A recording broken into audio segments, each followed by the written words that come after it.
I want to tell you a story about a town. You may be familiar with this town, but maybe not. Just sit back and relax and enjoy this story about how a town was started. Enjoy learning about your history. Listen to our story. For a number of years, the Valley of the Salamone was covered with a vast forest that stretched for miles in every direction.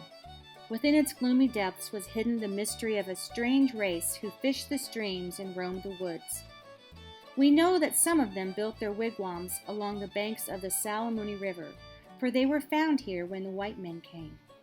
Potawatomis, we called them, and they were related to the Miami Indians. Well, during the War of 1812, a group of cavalrymen were headed to the Indian settlements along the Mississinewa River. Cavalrymen are soldiers who fight battles on horseback. So these men were riding their horses along a trail. When they crossed the Salamone River, there was a young soldier from Ohio who said that he was going to return to this area as soon as the war was over.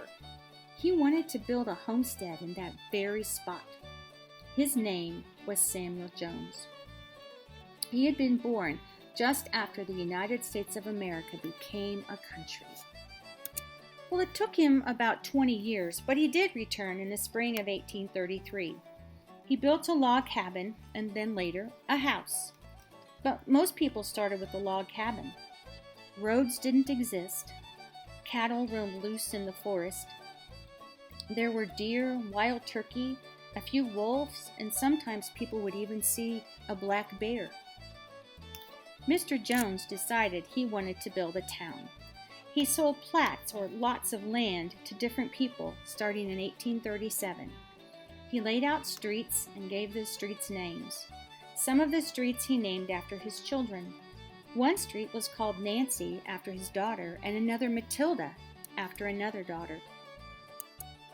Samuel Jones was a strong leader in the town, and he did a lot of good things to help start the community. He was well known for his tall black hat. Samuel Jones wanted to call his new town Jonesboro, but there was already a town by that name in Indiana, so he decided to name it after a man named Dr. Joseph Warren, who was a soldier in the Revolutionary War. Samuel Jones died in 1872, but he was alive during the Civil War in the 1860s. In Indiana, there were some people in favor of the North and some in favor of the South. It was a hard time. Mr. Jones supported the South. He didn't like President Lincoln. In fact, there is a story told that when President Lincoln was assassinated, Samuel Jones had a big celebration. But Mr. Jones did do a lot of good things to start this community. He's buried in a cemetery in the town he started. In fact, you can still visit his grave today. Now, this little town was really starting to grow. It had lots of stores, and one was called the Big Store. They sold all kinds of things. It was kind of like when you go to Walmart. You could get clothes and medicines and fabric and some food.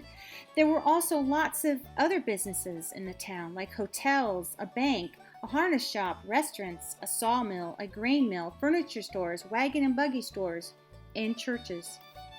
They even had an opera house where people could hear speeches, see shows, have community gatherings, and listen to music. This opera house was built above a store called the Little Store that was owned by a man named Silas Pulse, and he called it the Pulse Opera House. One man, James Christie, built a beautiful home in this town. He was the owner of the harness shop, and he sold harnesses, saddles, and horse supplies.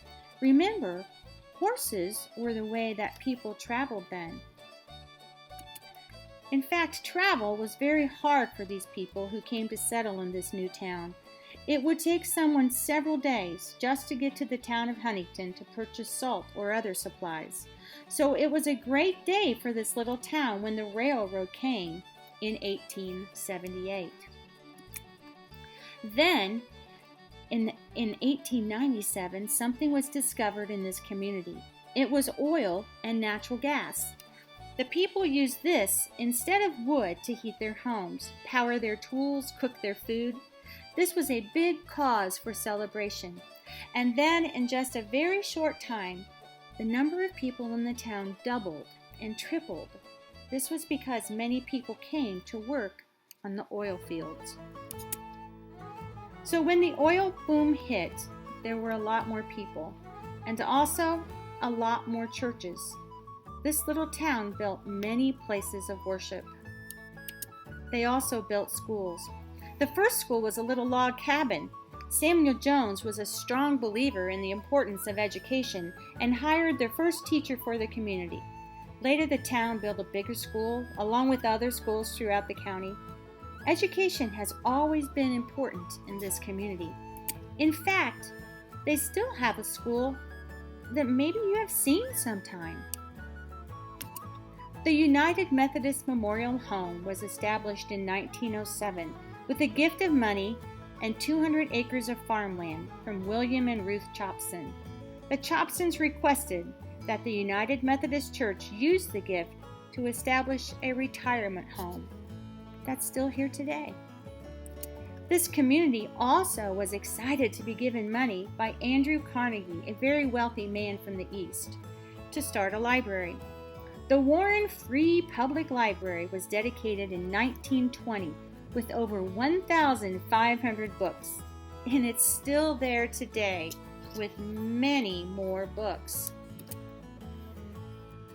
How did people communicate with each other?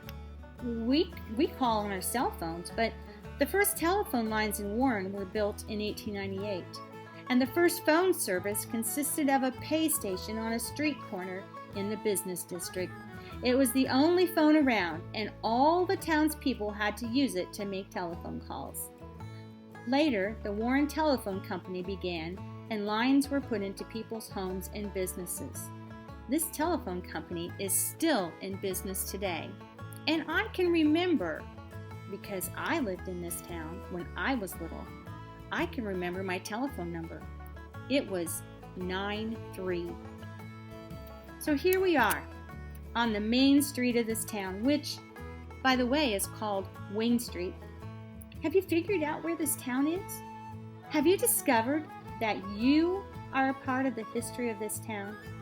Whether you live here, or go to school here, or visit someone here, or play ball here, you are making tomorrow's history today in the town of Warren.